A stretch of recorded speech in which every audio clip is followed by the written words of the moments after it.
Hello, everyone. It is Monday, August 26th. Welcome to this edition of The Breakdown. We're going to talk about every single MLB game on the slate. Look at the starting pitching. Look at how these teams are doing against righties, against lefties. We even have a new feature today. We'll talk about that in a second. We'll do a bunch of different things. If this is your first edition of The Breakdown, we do it every Monday through Friday. Look at every single game, give you some leans, picks, predictions. We just have a good time. So we're going to dive right into the games. As always, they are all going to be timestamped down below. So if you're like, Austin, I don't care about a Royals-Guardians game. Get me to the Yankees game against the Nationals. Hey, you can do that as well. But let's dive into the games today. As always, if you ever need any sportsbook sign-up or deposit matches or things like that, all those promos are down below in the comments and certainly or in the description. Helps if you use those things. If you want all my best bets, those will be live in the DubClub in a little bit. Links in the description if you want to join that. Also, will be live in the best bets video, which should be posted in a few hours or two. But let's dive into the picks today. The first one, we're going to go a little out of order because we're going to start in this Blue Jays and Red Sox game. Now, these are technically not the starting pitching for the first game. This is the notorious Danny Jansen game, if you know what I'm talking about, where the Red Sox and Blue Jays had a game that was delayed or postponed, if you will, a few months ago, and they rescheduled it for today. So they're starting back up, I want to say in the 6th or 7th inning. Danny Jansen was the batter then. I think he only had a one strike, so they can't call him auto out. Instead, he's now on the Red Sox, and he's the catcher, so he's like one of the first players to ever play on both sides of a game. So that will be pretty interesting. This is not the game that is happening in. That is the earlier game. Technically, this is a doubleheader, if you will, but let's just dive into the second game. I don't know how that first game goes or who even is pitching there. The second one, you should see Jose Barrios start against Nick Pivetta. Now, obviously, battled two righties. Red Sox are slight favorites here. Not a really big surprise. I do want to note, I swear the Blue Jays, and someone can go check this, they always bring the bats when they show up to Fenway Park. That team is just cracked in Fenway. So I don't mind maybe some runs in this series. Nick Pivetta, he's been all right, but what he does really struggle with is the home run ball. So if you're looking for, I wish they did Dinger Tuesday and it's a Monday, but if you're looking for some home run plays, probably wouldn't be crazy to back maybe a Blue Jay or two here because Pivetta's, I don't know his exact home runs on the year, but he's really struggling there. Been pitching decently, but gives up a lot of home runs. Barrios is always the 2-3, maybe more earned runs guy. He's never really pitching a shutout. He'll give up his fair share of runs, which is why I think the Blue Jays are underdogs here.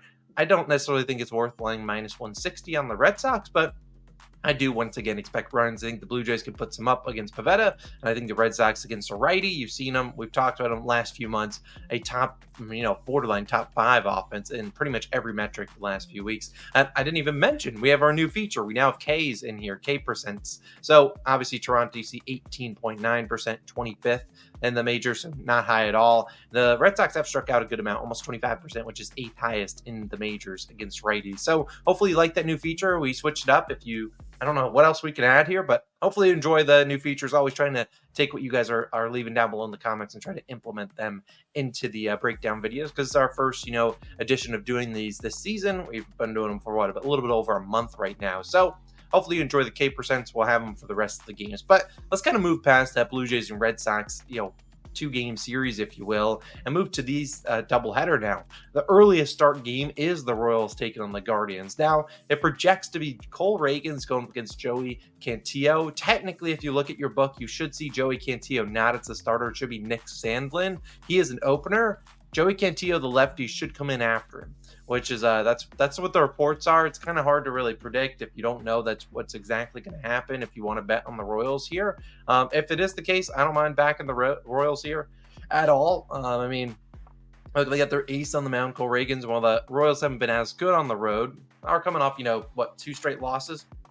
I could see them realistically doing something here.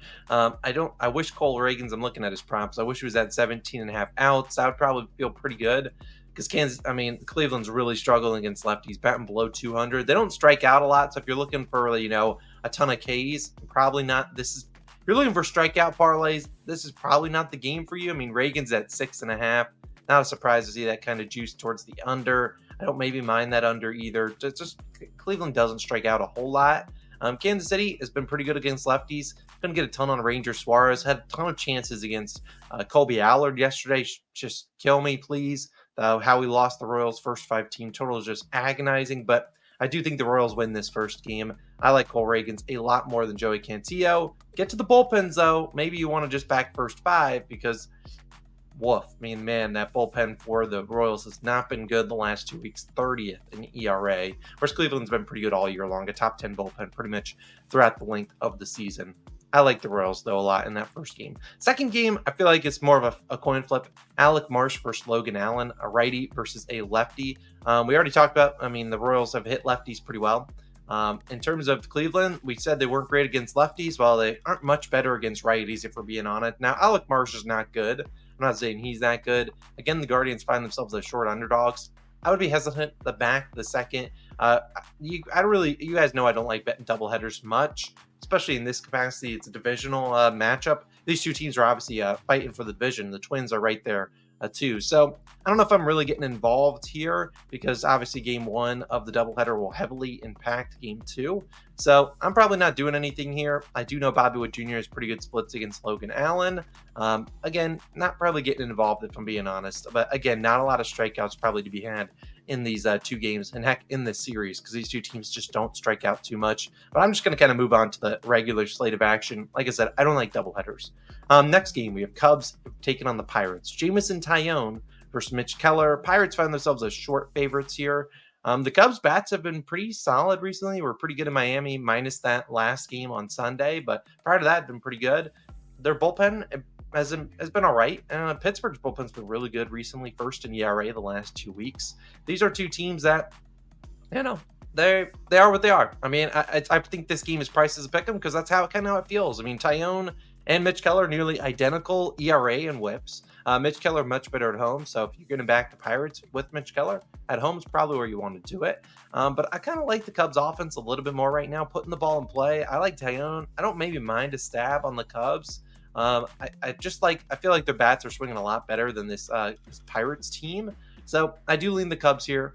Don't know if it's my most confident play. I think this is a lower scoring game if I had to predict anything, but I do like the Cubs on the money line, a little underdog on the road. I think they get it done. I just don't like what the Pirates are doing right now. And they got O'Neal Cruz. I swear he bets the other team total. He bets the money line. That man feels like he's always making some dumb things going on. But if it works, it works. Next game, we have Astros taking on the Phillies. We have Zach Wheeler, a pretty big favorite against Ronel Blanco. You got Houston coming off their series against the O's on Sunday Night Baseball, won that game 6-3. Then you have the Phillies finally coming back home. Blanco's been really good this year, but I loaded up Twitter and I saw Ronel Blanco over and outs about 30 times. So what's happening to Ronel Blanco today? Is he getting rocked? Wouldn't shock me. Ronel Blanco's been, somewhat consistent all season long. I'm trying to go see. His line was 15.5, which is pretty dang low for Ronel Blanco. I imagine he goes over 15.5 good often amount. He is under, I guess, that line in a lot of his recent games. 4 of his last 5. He's coming off a pretty bad start. 5 earned runs to Boston. It's been all right on the road, though. Obviously, the Phillies haven't really seen him because this is, across the conference. But I do think that we see the Phillies win this game. Wouldn't be shocked if they cover the -1.5, which should be plus 130, not plus 30. I do think that the Phillies win this game and probably win it pretty convincingly. I think people will be back on the Astros at plus 130. But the fact, I don't know, Ronel Blanco's lines are weird. Phillies bullpen's finally back to something you can trust. I do like the Phillies here. -165, maybe. But I do like Zach Wheeler to shove. He's going to shove. I would take his outs, but it's 18.5, and I don't really like touching that. Next game, we have Yankees and Nationals. I might get involved here. We have, who's the guy for the Nationals getting called up? Their number 2, Dylan Cruz. Right, that's the guy. Dylan Cruz should make his debut today. Dylan Cruz was the number 2 overall pick, right behind Paul Skeens. He's been really, really good. I imagine he's been pretty good in the minors, batting .270 this year, 342 OPS.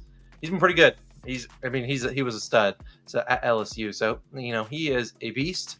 I do like them to get some hits on Nestor Cortez. Nestor Cortez, we talked about him, not been great on the road. It's coming off 2 really good starts, though. So, you got to give Nestor a little bit of props. His 2 starts, though, were against, I believe, you had the Guardians and the White Sox. So 2 teams that, talking about the Guardians, they can't hit righties or lefties, and the White Sox definitely can't hit lefties. So take those with a grain of salt. Maybe Nestor's figuring out, or maybe this is all right, we're coming back to earth, Nestor Cortez. You have to face 2 terrible teams. Now you got a Nats team, which the Nats are pesky. Look, second lowest in K percentage to lefties, decent splits the rest of the way. Yankees have been pretty good against lefties. We saw what they did to Austin Gomber yesterday. I like runs in this series. I think there's going to be a good amount of runs. I might get involved. I think the Nats at least win one in this series. Mitchell Parker's not my favorite guy to back, though. Being honest, he's been better at home. I'll give him that. He's been better at home. Let's look at his splits. I'm going to pull him up on the side. We have Mitchell Parker. He has a 2.82 ERA at home, 6 on the road. So obviously better in Washington. Will he pitch well today against the Yankees team that will make him work? Man, your guess is as good as mine. I mean, he's gonna have a tough task. His walks line is 2.5, which I swear he doesn't ever get near that. I mean, I guess he has a couple starts in there. He's coming off a good start against Colorado. We'll see. We'll see with Mr. Mitchell Parker. Probably he'll give up some runs though. Next game we have Angels taking on the Twins. You have a 7.5 total. So you got Bailey Oberg against Max Fried. I kind of like the Twins on the money line here. Yesterday they choked that game against the Cardinals. Duran didn't do terrible. You could say he blew the save, but Edouard Julien was the one that threw it wild to the second base and gave up second and third when they should have had at least another guy out and only a guy on first. So great job there, Mr. Julien. I like them here though. They've been really good against lefties. Max Fried has not been great this season. He's been all right. Not what you expect from Max Fried. He's been all right. He gives up a lot of base runners. Minnesota's been very good against lefties, not just all season, in the last 2 weeks too.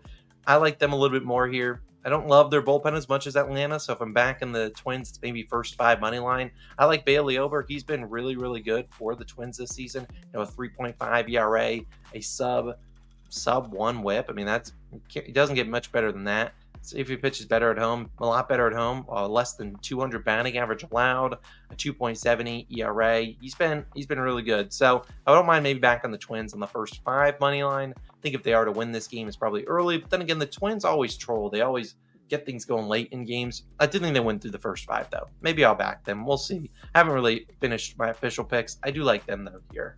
I like their matchup a little bit more than the Braves. Next we have my shirt. I'm rocking the Lou shirt. Padres versus Cardinals. I'm probably getting involved in this game. You have a basically pick 'em price, not a surprise. Randy Vasquez versus Kyle Gibson. I think there's runs, and more runs in this game. For starters, Padres, if you've never backed them against lefties, they just stink. They couldn't hit Jose Quintana, couldn't hit David Peterson. But you back them against righties, and today they got Kyle Gibson, a guy that gives up a ton of hits. On the flip side, Randy Vasquez, I believe he's making his return, right? Randy, what the hell has happened to him? He hasn't pitched in so long. I normally was fading him every start. Randy has not pitched since, the 8th? August 8th? I mean, he's been all right. He is what he is. He's Randy Vasquez. He's going to give up some hits and runs. The fact that the Cardinals are short favorites here against a Padres team with a better record than them, I kind of lean that there's going to be runs in this game. You never get a 9.5 total in Busch Stadium. So give me some runs. I'm not sure I'm going to back that. But I'll be backing something for runs in this game, whether it's just the Padres, maybe it's the Cardinals too. I'll be on some runs in that game. Next game, we have the Tigers taking on the White Sox. When can the series end, please? I mean, you have Ty Madden making his first career start against Davis Martin. And this series, I guess, if you were to look at it, there's been a lot of runs. This one has an 8.5, 9.5 total. White Sox, once again, underdogs, not a huge shock.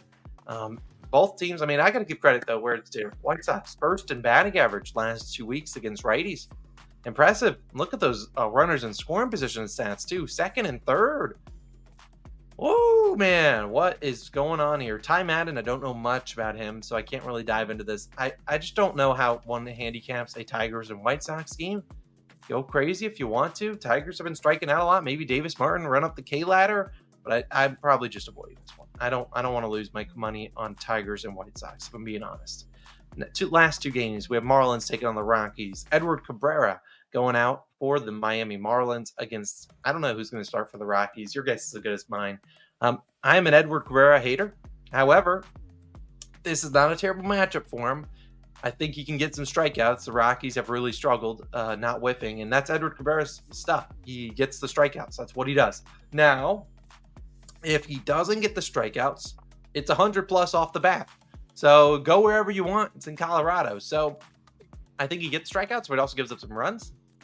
I haven't checked out all of his props. I imagine he has a juice. If I had to guess, a 2.5 earned runs line would be where I would probably put him at. but I still do think that he gives up. Let's look at these lines. We got hits allowed for Mr. Edward. All right, doesn't want to load. Earned runs. Can we load that? Yeah, 2.5, -110 both ways, basically. Strikeouts probably 5.5, juiced on the over. Not a huge shock there. Hits allowed, 4.5. Walks probably 2.5. Yeah. Okay, his walks allowed is 2.5. Hella juiced. Okay. So I like the Rockies here. I don't know who the hell's starting for him, but I do like overs in this one. Look, Edward Cabrera, he just is inefficient. He'll give up some hard contact, and hard contact in Colorado. Not a recipe for success. I wish I knew who was starting for Colorado, though, but I don't. I do lean runs, though, in this game. 10.5. You see those two bullpens, terrible. And I don't mind either of the two offenses. I always talk about the Rockies. If you're ever going to back them, it's against righties, and they'll get a righty in Edward Cabrera there. And final game on the slate, before we talk about some hitters, the Rays taking on the Mariners. Ryan Pepio versus Bryce Miller. A 6.5 total. I don't know how you get involved here. Mariners slight favorites, -125. Not a big shock there. I mean, look at the metric. Look at these two teams. You got the Rays are a bottom 3 in every metric. The Mariners aren't much further behind them. You get to their runners in scoring position. Both teams batting below 200. Bullpen, Seattle hasn't been as good as the Rays, but what do you want from me? I mean, this is just disgusting. Get this off my screen. Pepio will give up some hard contact, but that's normally not the worst thing in Seattle. It's hard to handicap a game like this. These are two teams that, I mean, sure, you'll be like, oh, take the under, but it's 6.5. I mean, 6.5 is not hard to go over. We've seen the Mariners last few games go over that total because, it's not hard to score 7 runs. At least it shouldn't be on paper, but I'm probably just avoiding this game, if I'm being honest. Rays, Mariners. People will bet the Nerfy, so the Nerfy probably won't hit here. It'll be the most popular one, and I'm sure it's like -160. I'm just avoiding that probably series altogether. Count me out. Finally, we wrap up talking about some hot and cold hitters. You go to mad matchups. Hot and cold hitters. Here's the hot guys. Pause. Aaron Judge, no surprise there. The big Christmas. Joan Kenzie Noel. He's been crushing the ball. Big Christmas has to be one of my favorite nicknames right now in baseball. That's dope. Joey Loperfido and Vladdy to Toronto Blue Jays. I told you, they bring the bats to Fenway, so don't be shocked if they do that today. Jarren Duran's been, I swear, a leadoff double every single game. He's been really good. Guys that are cold, a pair of Cleveland Guardians, Josh Naylor and Steven Kwan. Julio Rodriguez, who just returned. And I'm not surprised he's struggling a little bit. Charlie Blackmon having an August to forget. And then Freddie Freeman has not been swinging too hot of a bat. Freddie Freeman, I just realized, is not even playing today. So he shouldn't even be on this list. But either way, he is. Sorry, Freddie, you didn't deserve the shade on a Monday.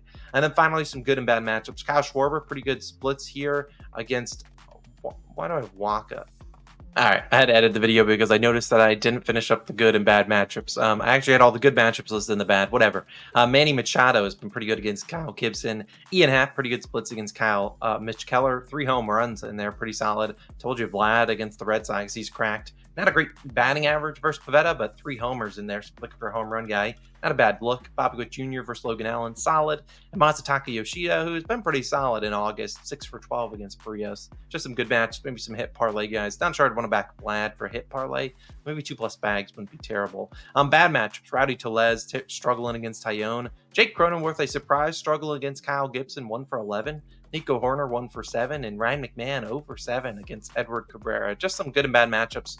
Do whatever you want with them. Obviously, a shorter slate, so not a full slate of good and bad matchups. But there's some other guys on here that you probably look at. Salvador Perez doesn't have great splits against against Allen either, but is one for 7, but does have a home run in there. So hey, go crazy. But those are our favorite breakdown. Hopefully you enjoyed. It's Monday, August 26th. Have a great start to the week. As always, if you want anything added to the breakdown, let me know down below in the comments, and maybe we do add it. Hopefully you enjoyed the K percentages being added, and maybe you can use that to your advantage. That's the whole point of the breakdown. I hope you enjoyed. It's Austin. I'm signing out. I'll see you guys in the best bets video, which should be live in a little bit. And when it is live, I will link it on the screen. Let's have a great day. Let's have a great Monday, and we'll have a great start to the week. See you guys back again tomorrow. Peace.